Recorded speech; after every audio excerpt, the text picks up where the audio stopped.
Hi, welcome to the Sifu Mimi Chan Show. Thanks for joining the conversation.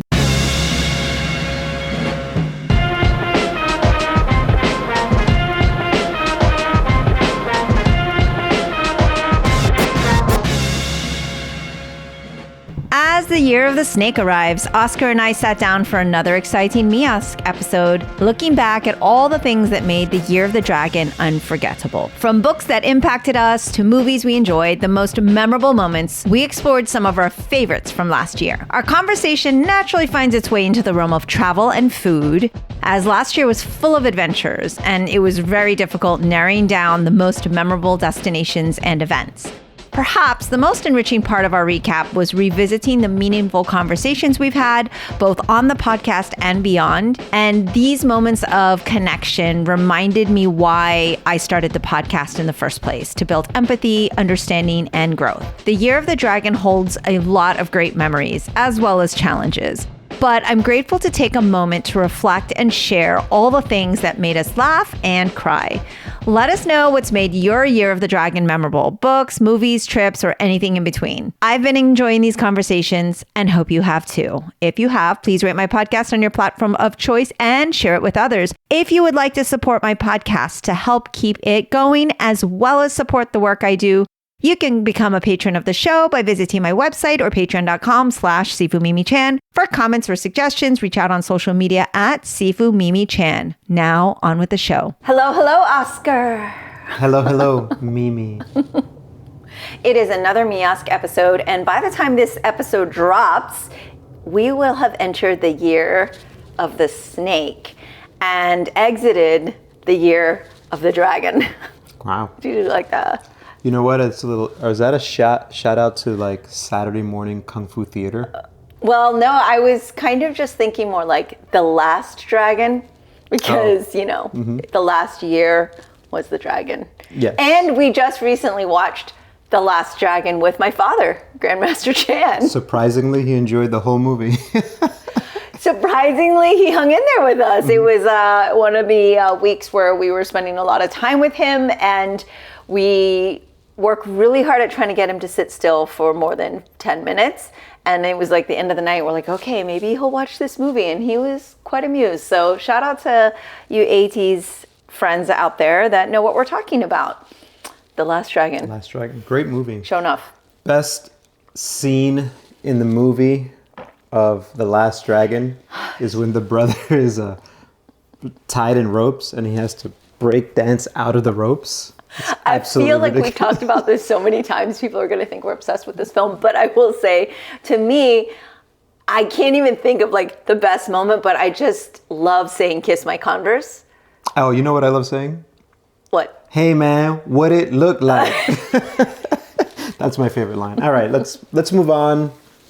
So Oscar had this idea for this MiOsc episode as we enter a new year of the snake, and usually we talk about the madness of CNY or Lunar New Year and all the stuff the temple does, but since we're actually recording this pre-Lunar New Year festivities, our first show is actually coming up. It's we thought, or Oscar thought, we should do kind of a so long to the Year of the Dragon. Here is all the things that we were going to make a note of.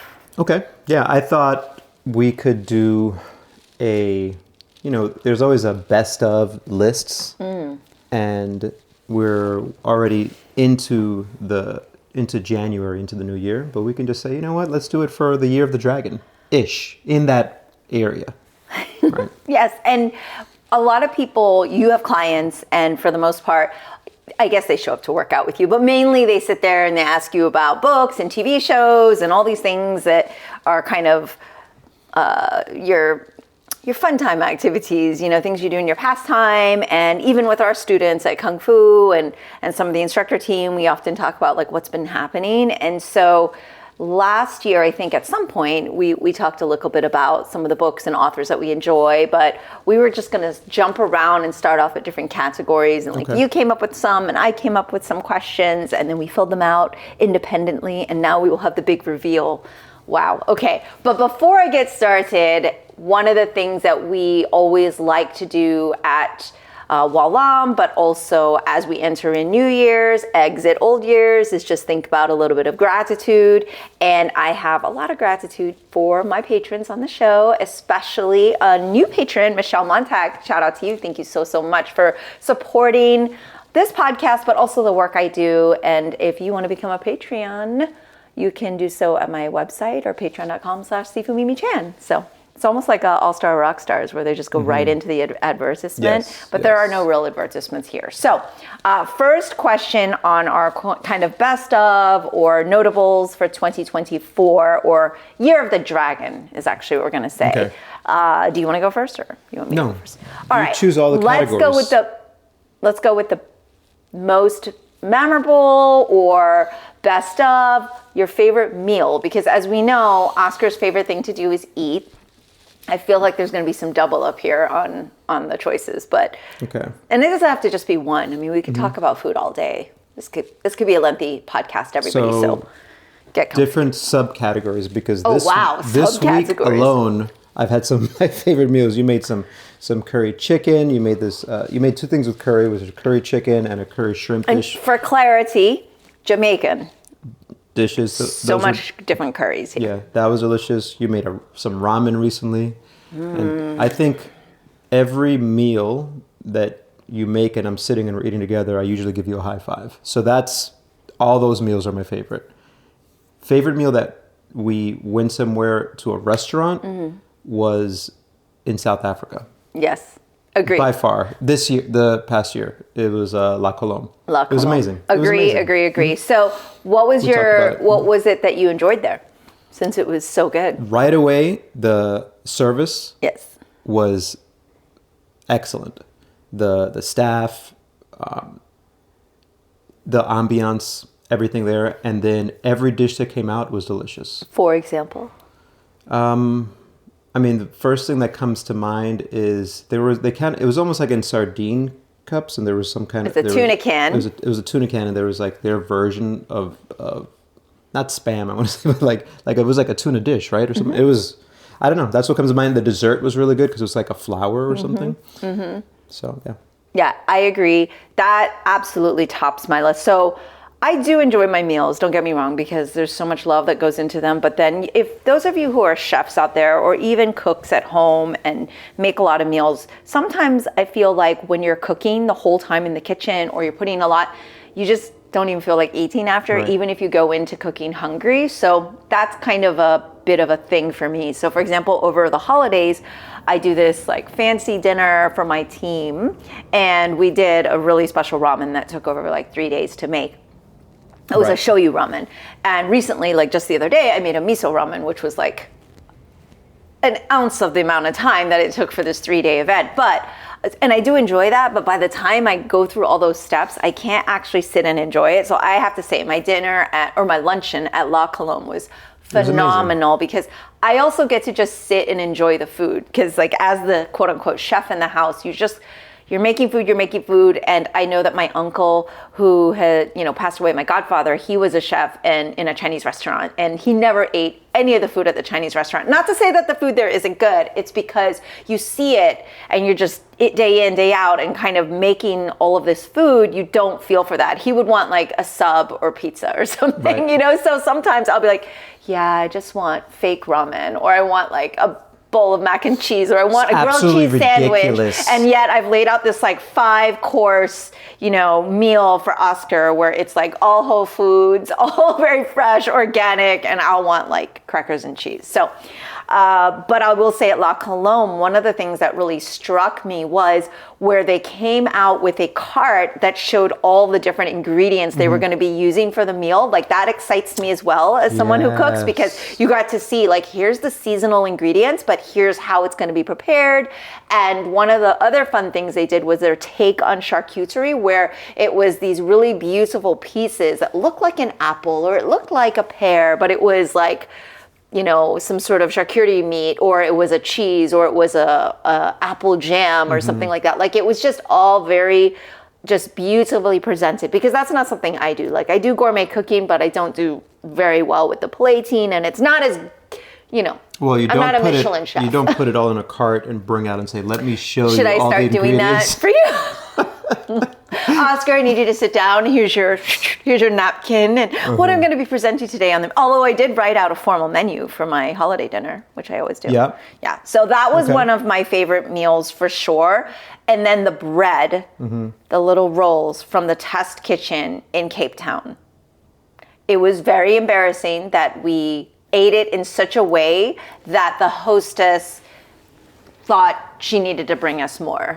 And this is on top of all the other food we ate. We were so full, but that bread, it was like this. Like a fried. Yeah, it was like fried dough, but it was so crisp on the outside and warm and soft and airy on the inside. It was like a little roll, but it had just like this perfect balance of all the things you would want from a piece of bread. My mouth is watering right now thinking about it. So those are, I would say, like top things in my head that come up with a meal that I enjoy. And I will say it's really funny because whenever I do cook after every meal, you're already like into it because, of course, I serve you first. But you're usually very going, important. oh my God, it's amazing. And then you go, well, what do you think? And I usually say something like, it's tolerable at best, or it's good, it's okay. But there are times where I've been like, okay, this is very good. Yes. And I will say the Jamaican curry shrimp that I just made was... You were very happy with it. I was happy with it.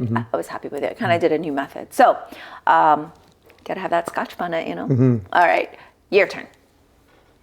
For choosing, I prefer you to choose all the categories. Because you're so organized. I don't know. I'm going to get lost. Okay. So since we're talking about meals, let's jump to, because a lot of our listeners know you come with us on vacation sometimes, but also we travel a lot. Yes. And a lot of people are like, what's your favorite vacation spot? But that's a really hard thing to kind of determine. But what is, I guess, would you call out as last year in terms of where we've been? And for our listeners, we did Europe, we did Hawaii, we did some domestic stuff, but we also, when I say Europe, we did a lot of the Nordic area, Germany. We did, of course, South Africa, as well as Zimbabwe and Zambia and that region. We did a ton of Caribbean cruises. So it's kind of sad because the Caribbean is amazing, but we go so often, it's like driving to, Windsor Somewhere Park for in us. South or South Florida. Yeah. So, all right.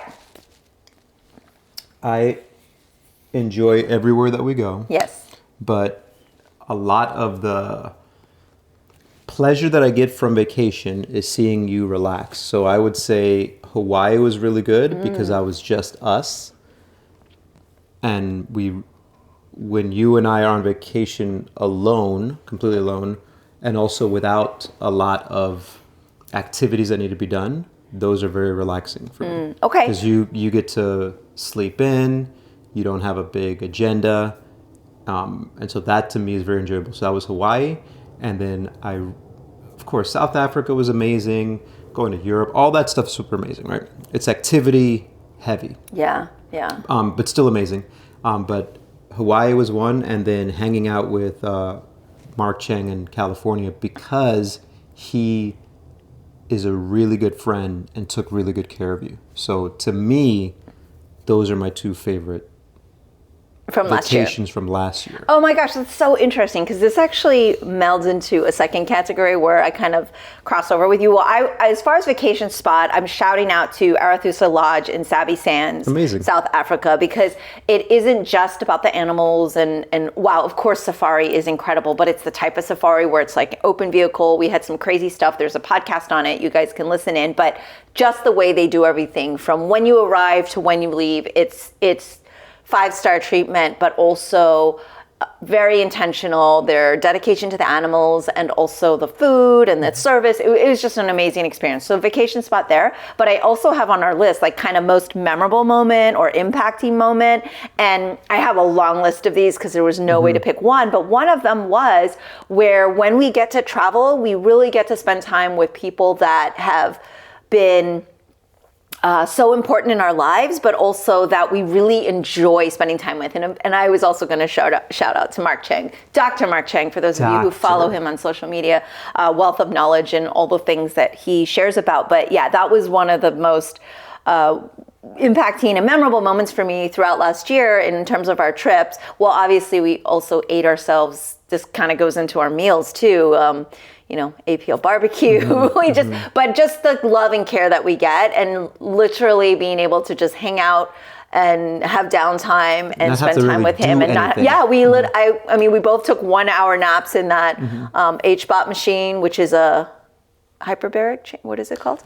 Honestly, I don't know. Oxygen chamber, high pressure oxygen chamber. I don't have it, but it was able to really have some downtime and also spend quality time with people we love. So that was one of my memorable moments, as well as kind of, in with traveling, not necessarily, this is a vacation, but those human connections. So for me, one of the other moments was being able to teach grand students of mine in Germany. So you forget when you're in your day-to-day at the temple, and of course you're impacting so many humans and it's amazing and you're doing this work, but then to realize, wow, across the world, there's people studying our style that take it so seriously, that have such a love for it.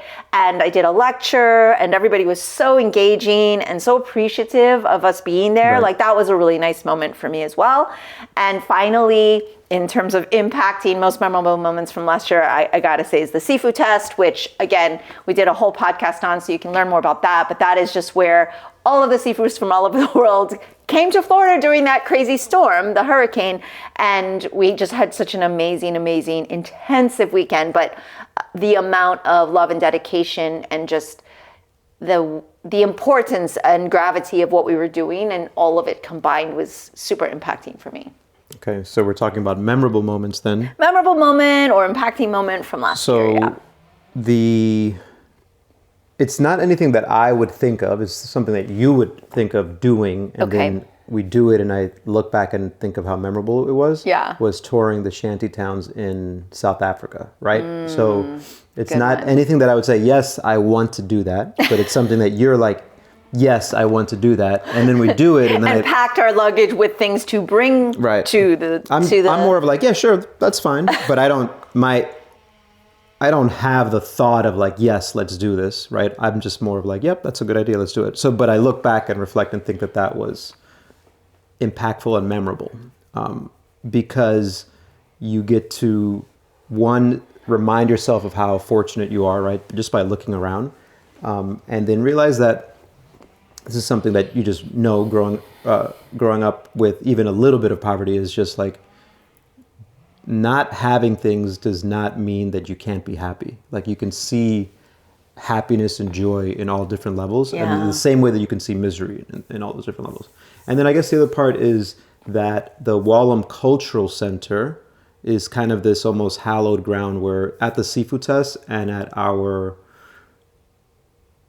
instructor Christmas gathering was really two super memorable, impactful times where we were surrounded by people thinking this is really unique and really awesome. So those are my, So I love that you brought that up too, because our immediate team family that is here in Orlando, I love that we're kind of talking about this too, because they are remarkable. The thing is, every day we drive home, you and I turn to each other and go, man, we got such an amazing team. Yes. Those that don't know, our instructor team is, I would say, like, I don't know how to do percentages, but it's like 99%. How many instructors do we have? Let's just call it 20 to make it a nice, even. You? Yes. And Seafood 2. Yeah, I guess I don't count myself, but yeah. Are the only ones that are quote unquote employed by the temple. Everyone else is volunteer. Yeah. So we have such a incredible team that show up because of love and passion and dedication. And that is like, we get that as almost a daily reminder, but you're right. At the holiday dinner, we had a moment where everyone got to really share how impacting Wallam has been, why they want to teach, why they're part of this inner circle of humans that dedicate themselves to hopefully carrying on this art form, but also teaching. And it was so moving to hear what everyone said, from literally like 13, 14-year-olds all the way through late 80s. Like such a diverse team, people from all different backgrounds, walks of life, different cultures and heritages. And it was very inspiring. Yes. I agree. it's so nice, and we're not big holiday quote unquote people, but those are the moments that you get to have because of the holidays. You make an effort to say, let's get together because it's whatever, New Year, Christmas, et cetera, all these things.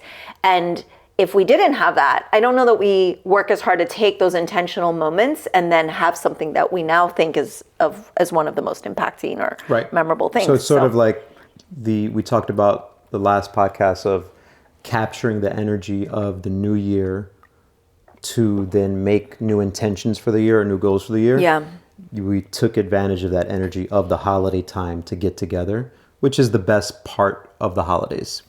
After presents, obviously, but let me just kidding, not kidding. Oscar loves presents. I just love opening for stuff. Christmas, I make sure I wrap every single thing very individually, so he always has a lot to open. Yeah, so like you gave me like juggling balls, and I was like, "This is awesome." So anyway, I should have wrapped each one individually. I'm gonna do that next time. You don't have to, but right. I am not a let's celebrate because of it's my birthday or because it's Christmas or but if you are able to then take advantage of that time, energy, whatever, and then you can then reflect back and go, wow, we had some really, really cool memories and moments there. I will say that for, as we go through this list, the thing that we've spent a lot of time and energy in is in consuming audiobooks and whatnot, so we should leave that for last. That's my one request. Oh, I was already going to do that. See, I knew that. Because you said, what do you want to do next? And now I realize what I want to do last. Okay, thank you for sharing. You can see we really planned this episode. Actually, for us, this is very planned. This is very planned. Because I actually had to notes. do homework and write notes, and that's why, I don't know if you can see it on camera, but we got our laptops out and everything, and our cheat sheet. So most memorable, impacting, but I thought we would share maybe kind of a disappointing moment or kind of, not to be a downer, and I'm just going to say right now, we're not going to talk about the election because we already know like that's probably the biggest disappointment of the year. But I'm going to go a little lighter, not lighter, because it starts with me saying I almost died. But, actually, backwards. I got to say one of the most memorable moments was walking off a cliff with you. Yes. In Zimbabwe. So that's funny because I think of that as the number one thing. It didn't come up when I was typing my notes. But now that I'm thinking about almost dying. It made that... So that entire trip, the most memorable thing of that trip was that, because we have like video and photographic Yeah, so for our patrons, you know who you are. You've already watched it. We had our video where we actually showed the whole thing. For our Insta followers, I kind of gave a bit of a teaser, which was also our holiday card, which is literally like my foot stepping off and you knowing there was no going back from that. We were going off of that into that gorge, and it was terrifying. And I have to say, people think that I'm so daredevil-y because back in the day I did stunt work. Back in the day, I would do that literally for work. Like there were times where we had to jump off buildings and do wire work. And now I'm a bit afraid of heights, and I get like anxious and my heart was pounding. And so maybe in the future I'll share it for the general masses, but I know a lot of you saw that teaser and our patrons got to see the whole thing where I'm freaking out, but that was super memorable. But disappointing wise, or something that was to me that came to mind, because we also didn't want to spend too long on this and go over the whole year of the dragon in review. But when I say almost dying, was actually on that Germany trip. We were on a cruise on the way to Germany, back to Amsterdam, and then we went to Germany. And because on the ship they allowed smoking in the casino, boo. I think I talked about this, actually invented already about this on a podcast, but I got a severe sinus infection, and it became so bad, it just kept ramping up and ramping up. I was able to push through, teach the workshop, do the seminar and the lecture, and then right after that, my entire being just shut down, and I was in that hotel room, and I couldn't breathe, and I was thinking, how am I gonna fly like this? And I mean, I'm being dramatic. I didn't almost die, but I was thinking, what if my sinuses explode in the air? I was like texting my doctor. Shout out to the pharmacists in Munster, Germany, who are not that our pharmacists aren't doctor level, but like they also treat you as if you're a patient when you come in just to the pharmacy. And they really were really great. And, but it was just this feeling of misery as I was laying in that room thinking, is this the end? You know, when you're sick. Well, if you can't breathe, it just shows you the importance of breathing. Breathing when you're not able to breathe. Anyway, that was my downer. I guess my downer. Oh, I have one more. But no, go ahead. Well, I was going to say any moment I was injured or couldn't be at my fullest capacity. Right. And that kind of carries over to right now where I won't say I have a major injury, but I definitely cannot do all of the movement things I am required and need to do for my career and life and happiness. And so that's just kind of a constant. Mm-hmm. But yeah. So similar.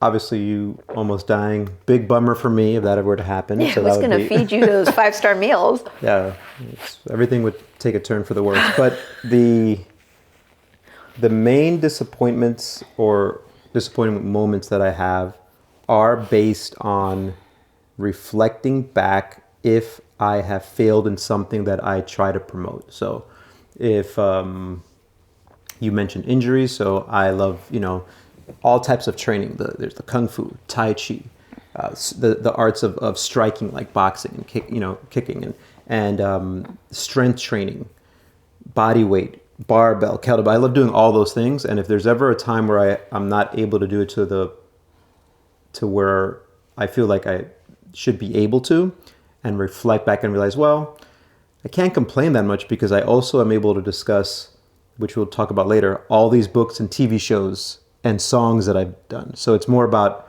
realizing that I didn't prioritize.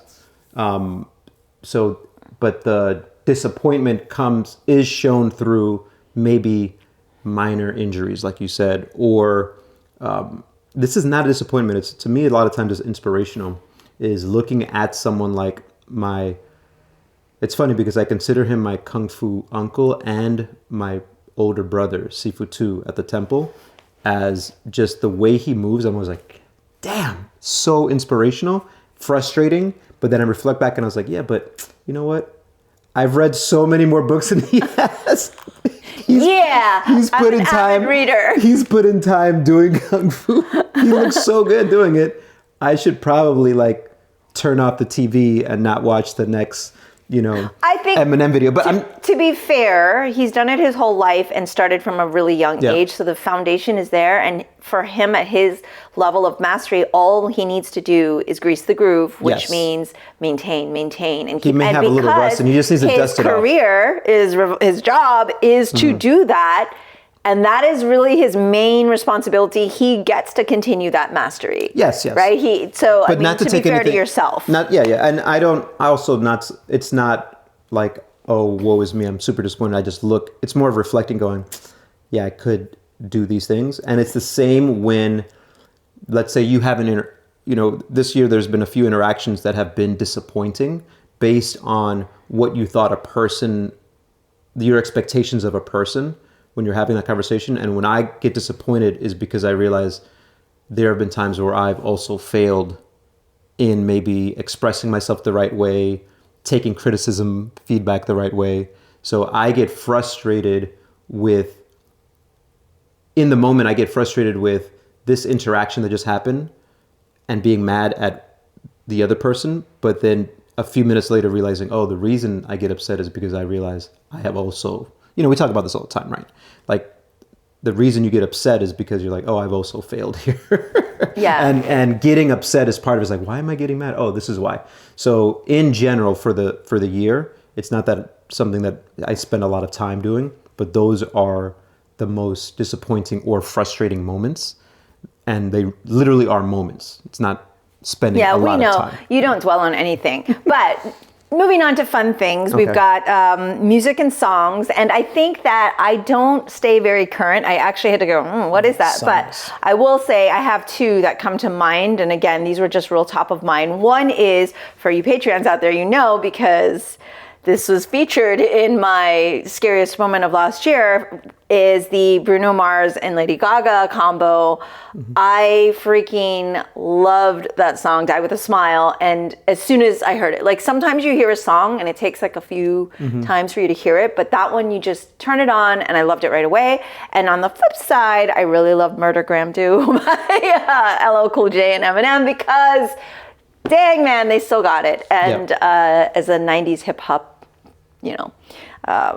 fan, you just kind of felt a lot of that. And even through the 80s, right? You got LL coming through. I mean, there's nostalgia, but also it felt so current. And as someone in that age range kind of between them, you go, yeah, man, we still show the UTM up, right? So it's really nice to kind of see people still continuing their craft at such a high level when it's sometimes known as like a younger person's game. Especially hip hop music. Yeah. But I guess I'd agree with that. To me, the songs where Eminem is either featured, like that Murdergram redo with LL, or his own album where I think I played his song Toby the most this year. And another song called Fuel. And a lot of times just because I got to hear what he said. So those are definitely top of mind. Kendrick Lamar's GNX album is so good. Yeah. And I'm not a typical, what you would say, like, I really enjoy West Coast music. But this song is, this album, GNX, is really, really good. There's a lot of African artists. And I think because we were going to Africa, the continent, to the continent, I was like, let me find music from Africa, and there's so much really, really good music from all over that I played a lot this year. And then Omale is one guy where almost all of his songs, I'm like, I really like his delivery, the smoothness of his voice.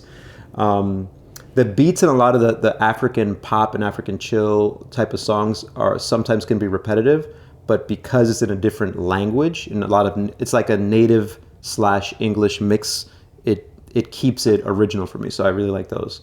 But most surprising is this rapper from Texas named Big X the Plug, whose album is so good to me.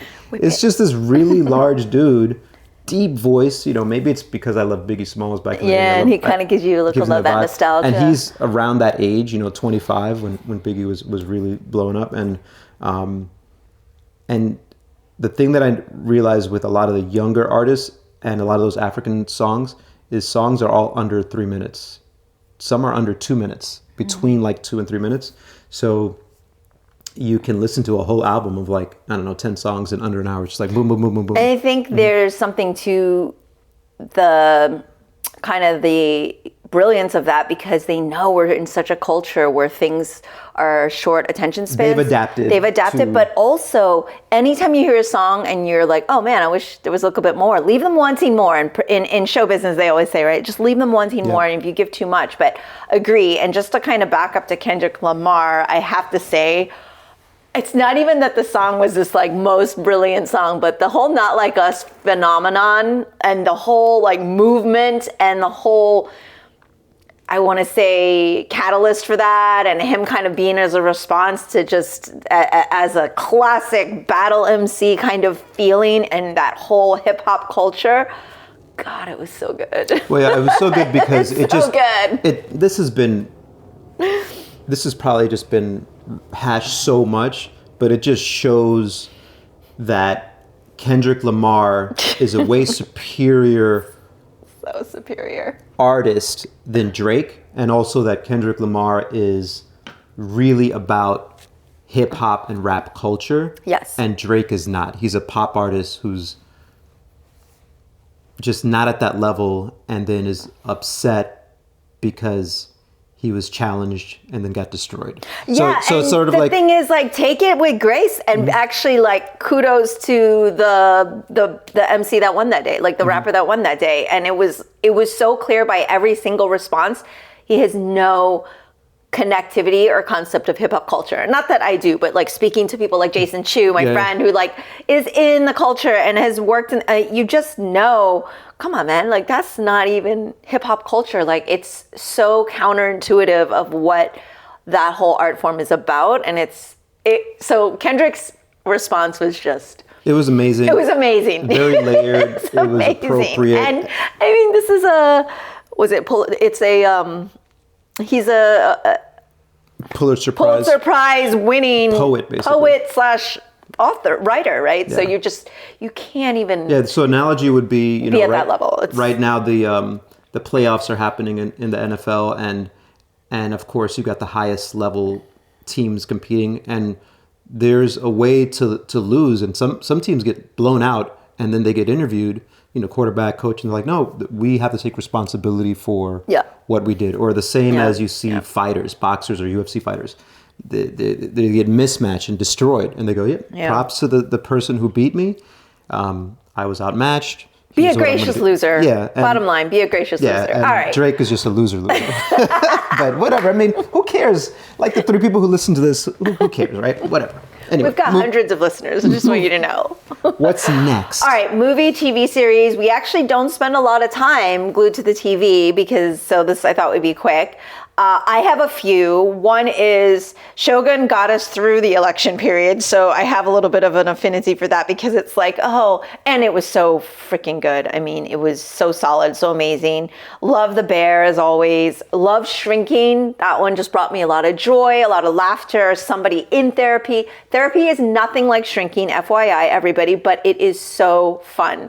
To hear and to watch, and it's been fun. I love Kristen Bell. She's just so freaking likable, and her show Nobody Wants This is about a podcaster, so I guess maybe I had like kind of a love for that. And The Gentleman was fun in terms of TV shows. And movie wise, we don't watch a ton because it just takes up more time, but the one that came to mind was Fall Guy. As a former stunt professional performer, I absolutely loved it. I think that stunt performers or action design, however you call it, should be getting Oscars, because I just want you to think about what films would look like if there was no stunt performers, and every other movie right now is an action thing and a superhero thing or whatever, or even a drama where just someone trips and falls down the stairs. Those are stunt performers that do these things, and they do literally risk their lives. There's no joke to this. I've been on set for some very, very serious injuries, and so they just don't get the credit they need. And that film did everything beautifully. It was comedic, don't take yourself seriously, but at the same time very serious about the theme of respecting what they do in terms of work, and also kind of an FU to actors that don't recognize their talent and just kind of capitalize off that. That's all. Fall Guy, yes, probably the most fun movie from last year. For all the reasons you said. Wolverine Deadpool movie I just thought was super fun, and I think it was a great way to hopefully like end that trilogy that they did. I thought it was really cool. I mean, as someone who grew up reading those comic books, to have Wolverine put on the mask, the original suit, it was just awesome. And also the versus, right? Yeah, Wolverine versus so-and-so. Like, you guys growing up, reading those comics would always imagine or be like, oh, when is it going to be in the comic where Wolverine fights so-and-so? And so that was probably classic really cool. Cover art or things were put in there that you don't need to know, but you look and go, oh, that was really cool that they did that. So it showed that they really respected where all that came from, and also didn't take themselves too seriously. Furiosa, Mad Max story was really, really good as a prequel to the other Mad Max story that came out. Those two Mad Max movies are amazing, and it's unfortunate that they don't make a lot of money, because you need a lot of money to make those movies, and we want to encourage the making of those movies. But honestly, we don't also go and support and pay a lot of money to go see a ton of movies either, right? So we're part of the problem. Part of the problem, yeah. And then I wanted to mention one that's just weird, because it's not a movie I would ever recommend to a bunch of people, or also that I would see again. But I like the feeling of watching a movie and thinking, what the hell was this? But not in a disappointing way. And that is this movie called Love Lies Bleeding. It was the female bodybuilder. It's just I actually erased it from my memory already. it's just weird. It's so weird. And Because at first I said, "Did you watch this without me?" And now I remember. We watched it together. Yeah. It's it was well done. Completely original. What's her name? Kristen. I don't know. Twilight.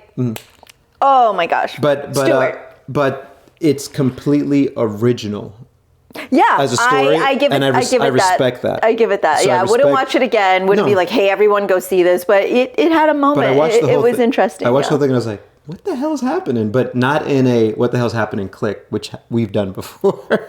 We do a 10-15 minute rule now because we just don't have a lot of TV time. And we want I just wanted to throw that out there. No, it sounds like we don't have a lot of TV time, but I just named like a ton of shows. So did you do shows already? No, you just did movies. No, Nobody Wants This, the Gentleman's Show. Okay, now is my time for TV. Okay, for TV shows, sorry. For TV shows, this is just top of mind. I really love Mr. and Mrs. Smith. I don't know if it came out last year or the year before, but it's on Prime. And I think Donald Glover and the showrunner, I forget who was always, she was always talking about the... and then the chemistry between the two main characters was really cool. So as a whole, that series was really awesome. This is a show that I watch on my own, which is Mr. In Between, it's become more popular, even though it ended back in 2021, but it's about a hitman in Australia.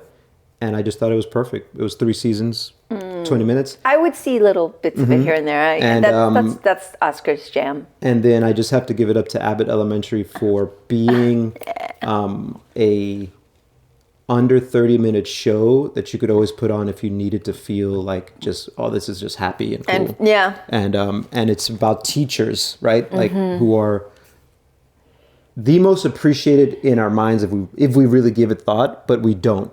So then they're really underappreciated, and it shows by how much they're getting paid and whatnot. Like, and I don't think you can speak to anyone who goes, teachers shouldn't be getting paid more and they're not appreciated more. Yet, even though probably the majority of everyone thinks that, it doesn't change.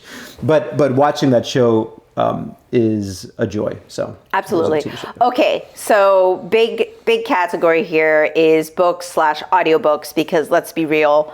Everybody, I think, who knows me knows that I would say 95% and comic books, 95% of my reading is audiobook. That 5% is what Oscar just said is going to be comic book, because there's no audiobook for that, obviously, and then you don't get to see the amazing art. So that's my 95% thing. I did take in 116 audiobooks/books last year. So that probably means 6 books and 100 audiobooks. This, I want listeners to realize, and viewers, is how much time I spend cooking and prepping.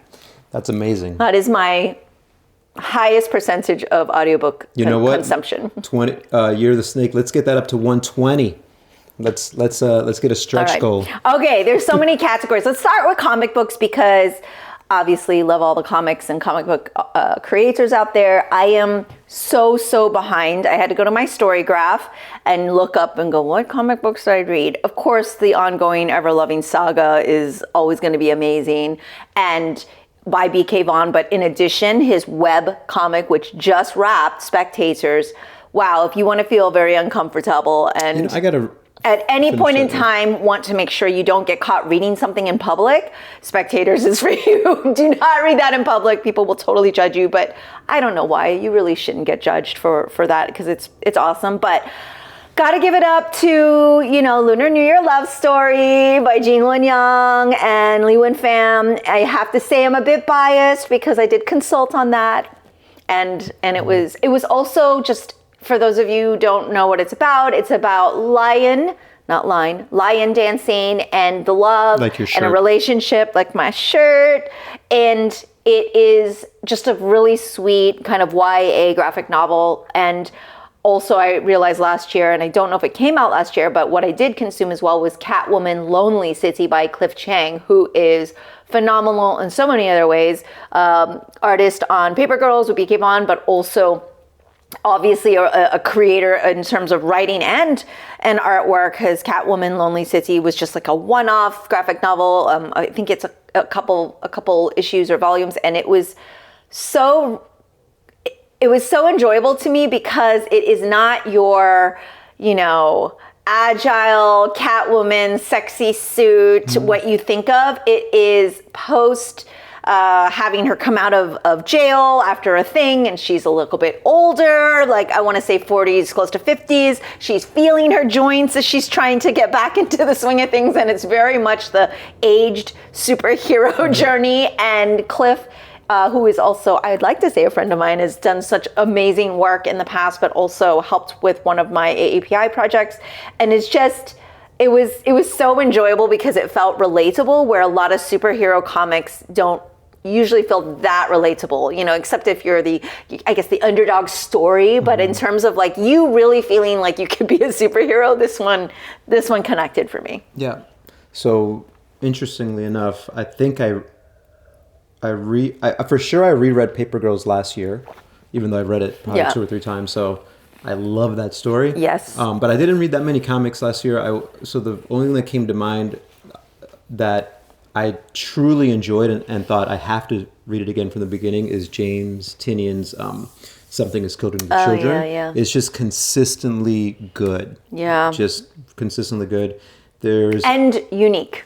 Yeah. And so that is really for comic books. Yes. What I can say is what comes to mind. Other than that, it's rereads like Paper Girls. Yeah. So you're the one that has all the different quote unquote book categories here. So I'm going to kick it over to you so as we wrap this thing up. First category is, I think we should do fiction. Well, fiction is your main category. Let's go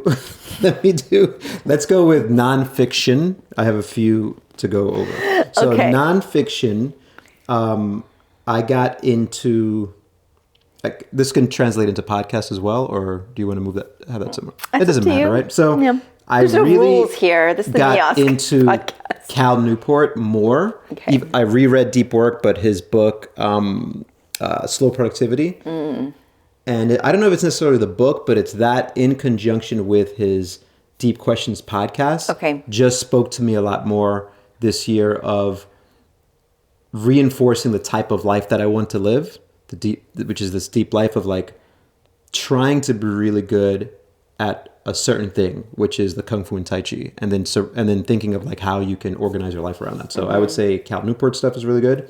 I really got into, he's an author, but he also has a podcast. His name is Bart Ehrman, and he's written many books on religious histories, specifically Jesus and on Armageddon and books of the Bible. But his podcast, Misquoting Jesus, I really love because he is talking about the historical Jesus. So it's almost like a history podcast, right? So I love that. Which we know you love.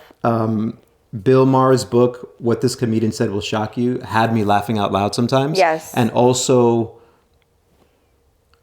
I don't want to disparage any side of the political spectrum, but realizing that when you go too far in every direction, it becomes comical. And he was quick to point that out. Has always been quick to point that out. Obviously quick to point that out. And which is why we're exactly where we are at this moment. And I have to say, I enjoyed this book, but it was also too painful for me. So I was it got me a little bit angry because it kept bringing me back to where we're at, but it was very good, obviously. To me, it reinforced, like, okay, there are times where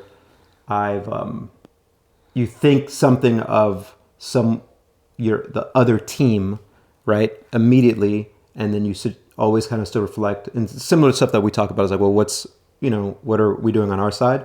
But the cool thing about Bill Maher is ultimately he made fun of both sides, and he goes, but we all know, like, there is one side that are a bunch of psychos, like, that are really wrong in a lot of ways. So I'll leave it at that. For that, the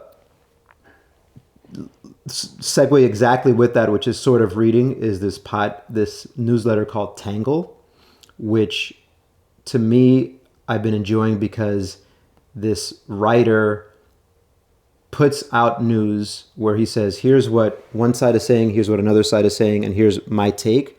And that has allowed for me to, in this crazy time where we're bombarded with information that is meant to kind of get you very emotional, when you say, well, here's what one side said, here's what the other side said, here's my take, it kind of dampers the feeling a little bit of like getting too agitated, which I'm really all about.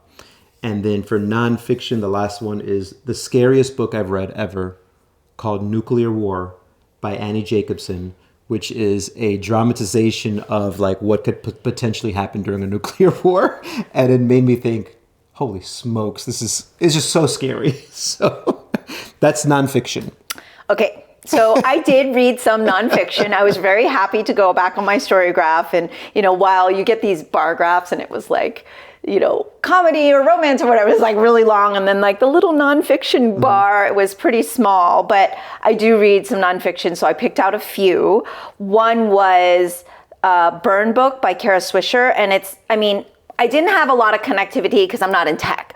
But I just freaking love Kara Swisher, and I love that she read it in the audiobook because she is just a badass, and I respect her approach in a world where, of course, it's male dominated and everything, but I just respect her honesty. And that also kind of doubles into podcast as well, because she interviews people, she's hard on people, but she also is very open and honest. Like some people like, oh, well, she's a bitch. I'm like, would you say that if it were a man? But also the way she approaches things is just very, to me, genuine. Like that is who she's not unkind. She's not unkind, and she's very, apologies if she's direct and honest, right? And I feel like I can relate to her a little bit, right? And so I think there was that. Good choice, yeah. And so I picked that because I really enjoyed it. Like the first 2 minutes already where she's kind of just opened up, I go, oh yeah, man, I really respect this author and journalist and creator. And so that's one. And then one that kind of broke my heart a bit. And it was,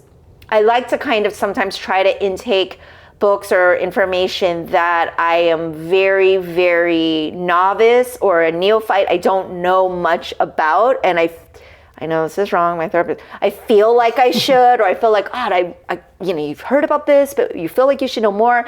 And it's I Am Malala.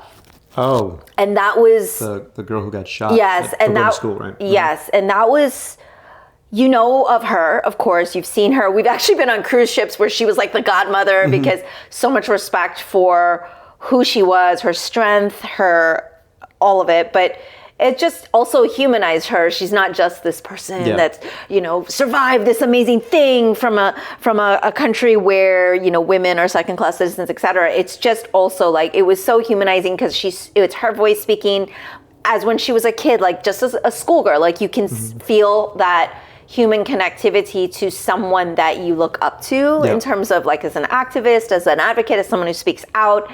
And I always love that because anytime you can humanize people and feel any kind of empathy is good, but I enjoyed that, but it is not like an easy emotional read, I would say. And I feel like sometimes, very rarely, because for the most part, my reading, I want to take me out of reality, and I want to be in an escape, and I want it to be just happy in my brain. That's why I take in the TV shows I do sometimes too. It's like, but I also sometimes feel like I need that feeling of realism where I feel a little uncomfortable and I have it builds that empathy, but it's a good feeling, but it's not comfortable. So maybe it's not pleasant, but it's good. Yeah, I hear what you're saying. Correct. So that's my nonfiction. Okay. So I can sound very, I'm a sophisticated reader. Not at all. Okay, so for fiction, I'm going to actually just start off with a book that was a big disappointment. Oh, okay. Because there was this best books of the 20th century list that came out. Oh yeah, and in the top 10 there was one. And tried. There was. I tried a few. And it was like, nope, not for me. But like on that top 10 list was a book called Never Let Go by Kazuo Ishiguro, and I know that I pronounced that incorrectly. Apologies, but I was just like, it's not a long book, so I was like, all right, I'm gonna keep listening, and I kept going. This is gonna get good because it's on this. It's on this list. Then it's like it wraps up, it finishes, and I was like, I can't recommend this book to anyone. For me, even though I think I'm joking here, but I'm just too stupid for that book. It's like it's maybe got too many layers. And so here's the thing too. Like we're not trying to be negative. Like this is a bad book. It just wasn't for you. And I think that's the thing about art. Everybody. Just because we don't like something or we like it doesn't mean it's going to be on your best of the Year of the Dragon or anything like that. I think that's something where we're not here as like, oh, we're endorsing or saying you should or shouldn't, etc. But I feel like when people share their points of views, there's this immediate judgment of, well, what are you saying? You're saying like that's the right answer. And I feel like in the younger generation, we get a lot of this where they think it's such a right or wrong thing. I'm like, hey, just so you know, you can love this book and I can hate it. And that's okay. And I feel like that basic principle of us understanding that we are not all the same and we don't all like the same things and that we're going to be okay and that we can still be connected through that is so important, but so easily forgotten. So I hope when listeners and viewers see and hear this, they're either connecting with us on one level or going, oh, wow, that's cool. I mean, that's their take on it. I hated that book, or however it goes. It'd be amazing if someone's like, how dare you, F you, man. That book is the greatest, you know? The only thing I will say would be like, F you if you're like, don't ever go to Cape Town or go out of the country, because honestly, see the world. It will open your eyes. And like, I think that there is a right or wrong in that regard, at least being able to expose yourself to things, whether you enjoy the cultures or the foods, like it may not be for you, places may not be for you. I think keeping an open mind is what's important here. I didn't prepare for the disappointing, but I did pull up my story graph and I feel so like, bad, like saying, okay, these were the books I didn't like. So I will say there was a long list of I bailed. I'm not even going to go through those because it's really not fair if I didn't finish the book. I will say what really irks me is when I don't want to use the word hate read because it's strong, but when I push through something that's 3 books long, like I'm why would I do this to myself? Like that kind of bothers me. And so I really wanted to love it, but then I also understood that this author wrote this as like a, I don't know, fresh out of high school or fresh out of college, like very, very early writing. And that was the Poppy War series by R.F. Kuang, because I loved Yellowface. I thought that was really smart and obviously really acclaimed and everything. And so I pushed through these 3 books. And the worst part is when the books are like over 600 pages, that's an investment and that's time I can't get back. So I think it's less about, oh, I didn't like the books, as much as why did I push through something to get through a trilogy? And I've done that more than once, and I need to do my 10 or 15 minute rule, like TV shows, whatever's the analogy, whatever's the comparison to that, because I feel like it was a waste of time to just push through something that I didn't really enjoy or get that much. Yeah. Because I want my reading to be enjoyable as well. And there's so many not just educational. There's so many choices now. And you know, we've been in book clubs.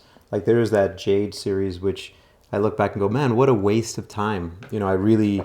Again, because they're so long. Well, they're so long and it just... It'd be one thing if you read a comic series and you're like, you know, it's 20 pages an issue and it's really quick. You don't feel the same. But the benefit to it was that you were doing it as a group. Yeah. In that case. And so even though there's the waste of time, like, wow, I thought I wasted my time with the series, but at the same time, okay, you're doing it with... Because that was not you our thing. Respect other people, right? Yeah. So there's that. So okay, moving on. Moving on to now recommended books. So first is The Cemetery of Untold Stories. El Cementerio. Recommended? What do you mean by that?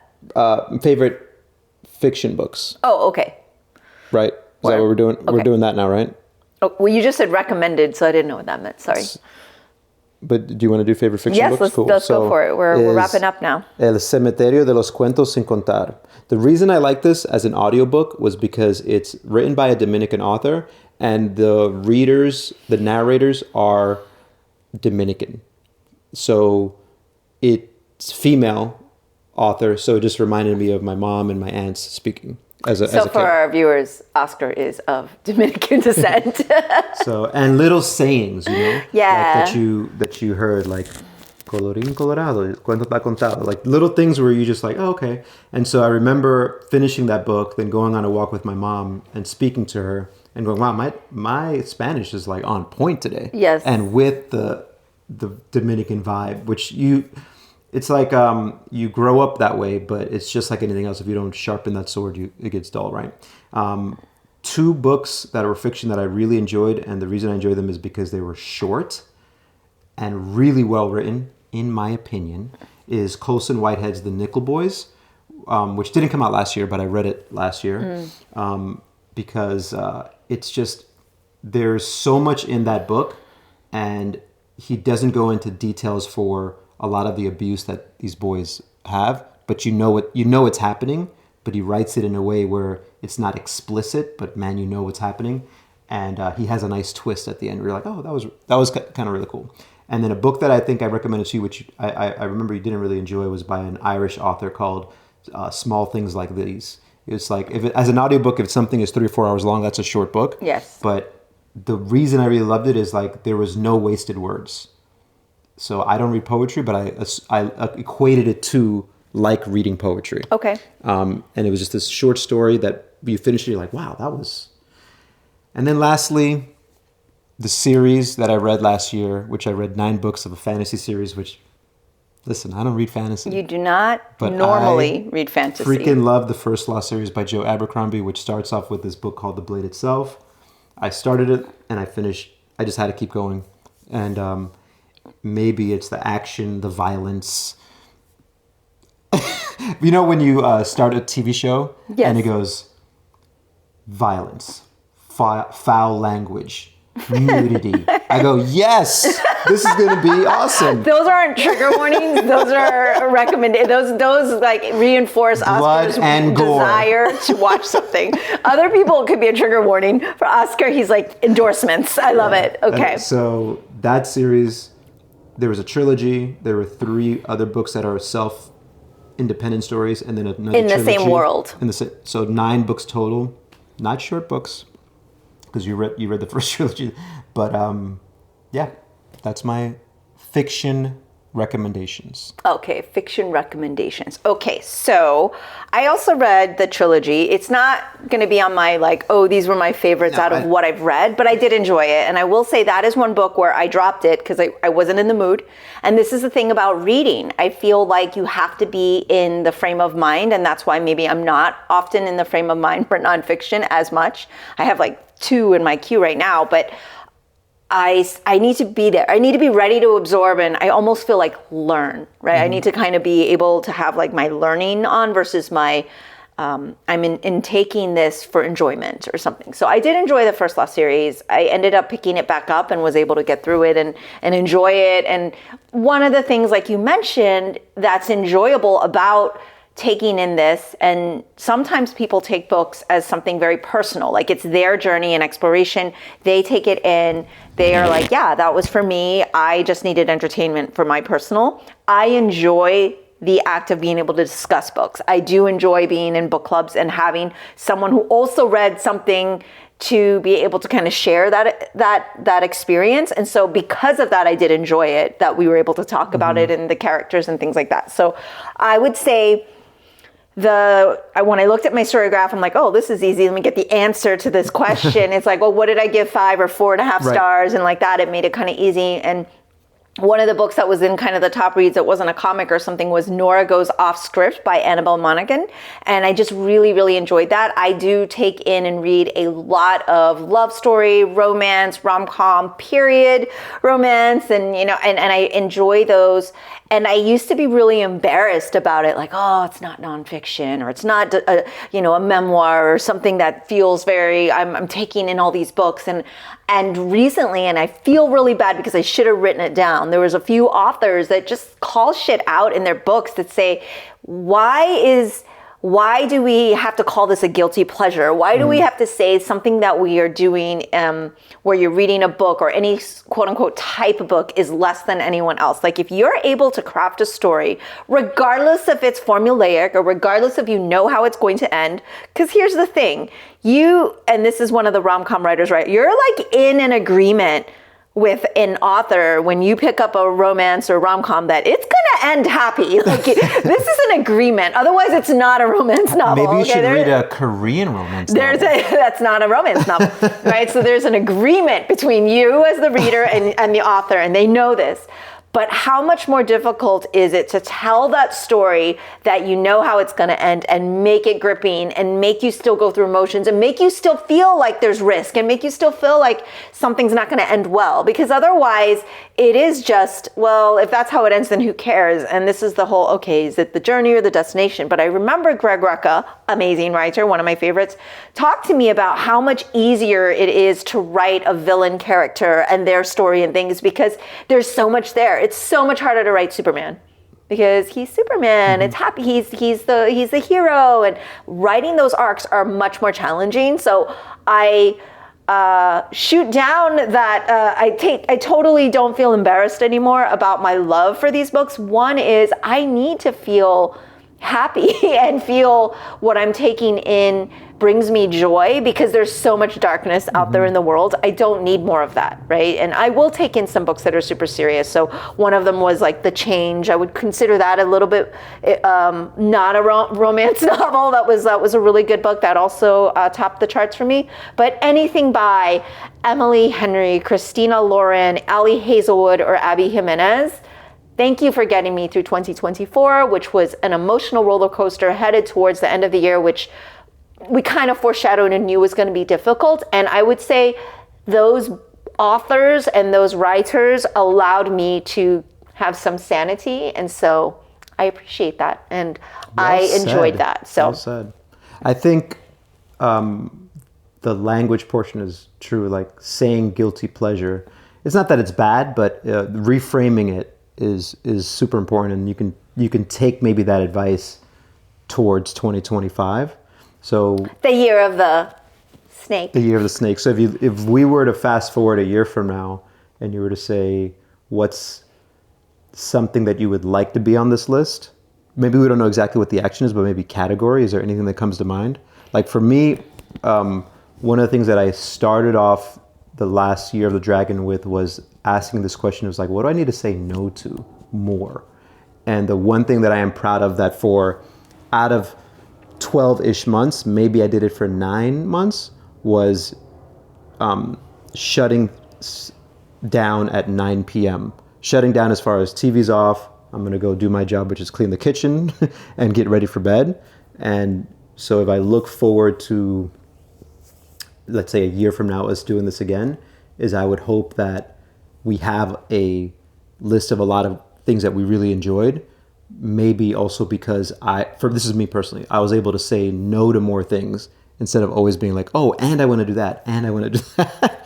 Like finding the right balance for that. Yeah, so. A blog post I recently wrote for my patrons was kind of my pledge to be, and this was also episode number 1 of this 2025 New Year, saying goodbye to 2024, was saying no to I guess more work, right? So just being able to allow myself, like you said, more enjoyment in terms of that day to day, but that maybe mean less podcasts even, right? Because this takes a huge chunk of our day and everything like that. But I do enjoy this and I do enjoy the conversations, but maybe not being so OCD about like every week having to have a new episode. But with that, we didn't talk about favorite podcasts. I mean, you kind of did.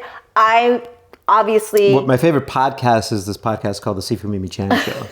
Number 1, as soon as it comes out. Well, people ask me, and I've been a guest on other podcasts where they ask me like, well, who's been your favorite guest? And I will never really kind of say anyone other than Oscar, of course, because MiOsc is the best. But I want to say last year we recorded a few that were really important, and we kind of talked about being able to get back and chat with Dr. Mark Chang in person. So the fun thing for me has been in this last year, we traveled, and while it was still kind of work, we did some in-person podcasts, which were really special for me to be able to sit, with human contact and be in the same room as people that I enjoy. And one of them that was really special too was meeting up back with Ron in Lahaina, speaking to him 1 year after the Lahaina fires, and just being able to have that magical moment of filming on location, but seeing and checking in with someone that you spoke to during this horrible tragedy. And of course, we're so concerned right now while this is being filmed about everybody who is losing their homes in LA or know people that have been displaced and having all these hardships. It is heartbreaking. And so we hope to be back in LA this year actually and be more connected. So one thing that I really loved about this podcast in particular was being able to connect with people in person. And I have to say, one of my favorite podcasts of last year was I got to talk to Jim Lee, and that was super cool. Listen. I mean, it's Jim Lee, everybody. 16-year-old Oscar, 15, 13, like thinking that you're speaking to Jim Lee, that's awesome. Yes, I mean, and I feel almost guilty saying it because I happen to be BFFs or friends or very close to so many incredible comic creators. They're unbelievable and actual friends of mine now. A lot of them that have been on my go to get them on my podcast, please list. But you got to say, Jim Lee is so busy in his role at DC as CEO and everything. So the fact that he took the time to talk to me was very kind, because it was also centered around the Asian American and Pacific Islander history project I was working on, and just advocacy for that, and the fact that he participated in the project. And so all of that combined was kind of part of it. So I enjoy this podcast, promise to bring you more. This is a really long one as we wrapped up the Year of the Dragon. Thanks to my favorite co-host of the MiOsc episodes. And let's see what the Year of the Snake brings. I think it's going to bring Lazarus. I'm just joking. No pressure. All right, let's wrap it up. All right. Bye, everybody. That's all for today's episode. Thanks for listening to the Sifu Mimi Chan Show. Please subscribe and rate my podcast on your platform of choice and leave a review. You can become a patron of the show at patreon.com/SifuMimiChan to help keep this podcast going. Follow me and interact on social media at Sifu Mimi Chan on Instagram or Facebook.